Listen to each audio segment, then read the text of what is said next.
संगमनेर तालुक्याच्या पठार भागातील घारगाव गावच्या परिसरातील खंडोबा माळ येथे लिंबाच्या झाडाला गळफास घेतलेल्या अवस्थेत मृतदेह आढळून आला आहे। ही घटना मंगळवार दिनांक 19 ऑगस्ट रोजी सकाळी उघडकीस आली आहे।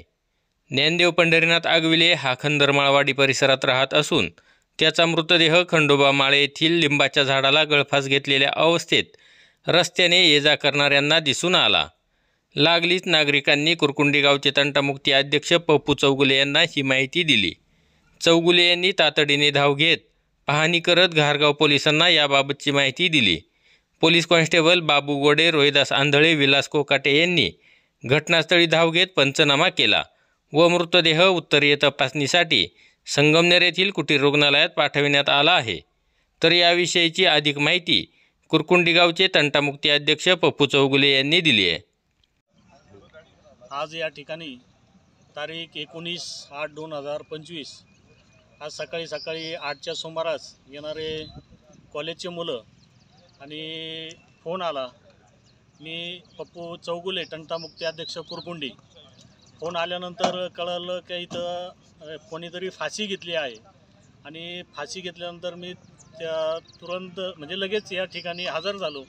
हजर होत असताना पोलीस डिपार्टमेंट असेल किंवा फॉरेस्ट डिपार्टमेंट असेल किंवा पत्रकार असेल किंवा स्थानिक काही मंडळी कार्यकर्ते यांना मी फोन केला आणि ही असणारा ज्ञानेश्वर आगलावे म्हणून असा हा 40 वर्षाचा पोरगा आहे, चांगला आहे, त्यांनी आत्महत्या केलेली आहे, फाशी घेतलेली आहे।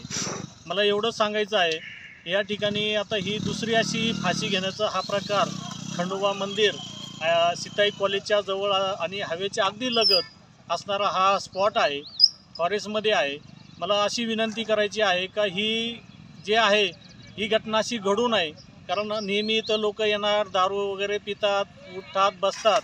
हाही प्रकार या ठिकाणी थांबला गेला पाहिजे आणि अशा जो फाशी घेण्याचं किंवा आत्महत्या करण्याचं हा बराचसा तालुक्यामध्ये तर जिल्ह्यामध्ये अनेक ठिकाणी घडत आहे। याच्यावर एक बसून घरामध्ये काही जर अडीअडचण असेल, भावकी असेल, नातेवाईक असेल, सरपंच असेल किंवा तंटामुक्ती असेल, गावामध्ये बसून जर हा घरामध्ये मिटत असणारा हा, कारण एक जीव गेला तर विषय संपून जातो, माणूस निघून जातो, पण याच्या मागे असणारे त्यांचे लेकरं म्हणा, बायको म्हणा, आई वडील म्हणा, भाऊ म्हणा, यांना जो मानसिक त्रास होतो याला त्यांना सामोरं जावं लागतं आणि फाशी घेणारा हा तो मानसिक त्रासमध्ये निघून जातो, परंतु मागे येणाऱ्या पिढीला हा खूप भयानक असा त्रास होतो। आज या ठिकाणी त्याचे बरेचसे काही ड्रायव्हर लाईनमध्ये असणारा हा ज्ञानू आगलावे, त्याचे सगळे इथं मित्रमंडळ ड्रायव्हर लाईनमध्ये असणारा एक चांगला पोरगा होता, परंतु आज दुर्दैवाने त्याच्या मानसिक त्रास म्हणावा ह्या त्रासामुळे आज तो आपल्याला सगळ्यांना सोडून गेलाय। अशी घटना दुबार होऊ नये अशी मी विनंती करतो। खंडोबा माळ परिसरात याआधी अशी घटना घडलेली आहे। अनेक मद्यप्रेमी तिथे बसून मद्यसेवन करत असतात, त्यांच्यावर देखील कारवाई झाली पाहिजे। तसेच समाजात अनेक जण टोकाचा निर्णय घेऊन आपले जीवन संपवत असतात।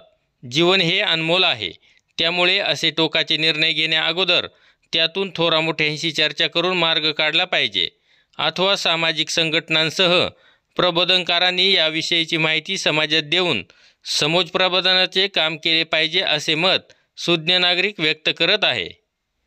वृत्तसंकलन गाव पुढारी न्यूज घारगाव।